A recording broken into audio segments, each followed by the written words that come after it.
সবাইকে আমি শুকরিয়া জানাই যে এত সকালে আপনারা চলে আসছেন। সকালে নাস্তা করে আসছিলেন তো? আহা, করোনার জন্য কত কষ্ট। আল্লাহ কষ্টগুলোকে তুমি কবুল করো। 300 পুলিশ মোতায়েন করা হয়েছে দেখলাম। অনেক ডিবির ভাইরা আসছে, র্যাবের ভাইরা আসছে, গোয়েন্দা বিভাগের ভাইরা আসছে।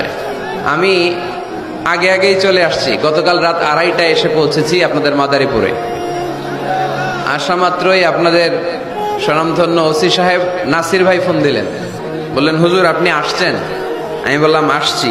তো আমি জিজ্ঞেস করলাম ঘুমান নাই? বলতেছে না, আপনি আসছেন এটা জানার পরে এরপরে ঘুমাবো।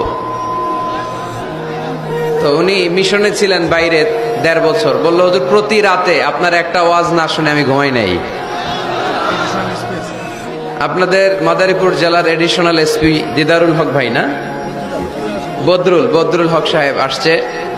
এসপি সাহেব অলওয়েজ খোঁজ খবর নিচ্ছে, ডিসি সাহেব সার্বক্ষণিক খোঁজ খবর নিচ্ছে। আল্লাহর মেহেরবানি অনেক চেষ্টা করেছে। সরু পথ 10 কিলোমিটার পর্যন্ত রাস্তা বন্ধ। যারা এসেছেন নিশ্চয়ই হেঁটে হেঁটে আসছেন, তাই না? গাড়ি রেখে আসা লাগছে। এই যে কষ্টগুলো আমরা করতেছি একজনের খুশির জন্য, আওয়াজ করে বলতে হবে তিনি কে?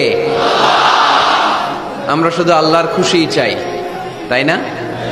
আর কোনো খুশি আমরা চাই না। আমরা আল্লাহর কাছে কামনা করি আজকের মাহফিলটা যেন আমাদের নাজাতের ওসিলা হয়ে যায়। আমরা যা শিখবো জানবো সে অনুযায়ী যেন আমরা আমল করতে পারি। আল্লাহ তুমি তৌফিক দান করো। আমি প্রশ্ন করি, আপনার আওয়াজ করে উত্তর দেন। সকল প্রশংসার মালিক কে? সকল ক্ষমতার উৎস কে? কেউ যেটা দেখে না দেখে কে? কেউ যেটা পারে না পারে কে? সে আল্লাহর জন্য সবাই আমরা আওয়াজ করে পড়বো আলহামদুলিল্লাহ। সবাই পড়ি রব্বানা লাকাল হামদ হামদান কাসীরান তাইয়িবান মুবারাকান ফীহি ইয়া রাব্বি লাকাল হামদু কামা ইয়ানবাগি লিজালালি ওয়াজহিকা ওয়া আযীমি সুলতানিকা লাকাল হামদু বিল ঈমান লাকাল হামদু বিল ইসলাম লাকাল হামদু বিল কোরআন। আমরা প্রশংসা করলাম কার? সব সময় প্রশংসা করব কার? প্রশংসা করলে লাভ না লস? আমরা লাভের খাতায় নাম তুলতে চাই, ঠিক কি না? আমরা কোনো লস কামাই করতে চাই না। আমরা বেশি বেশি আল্লাহর প্রশংসা করব।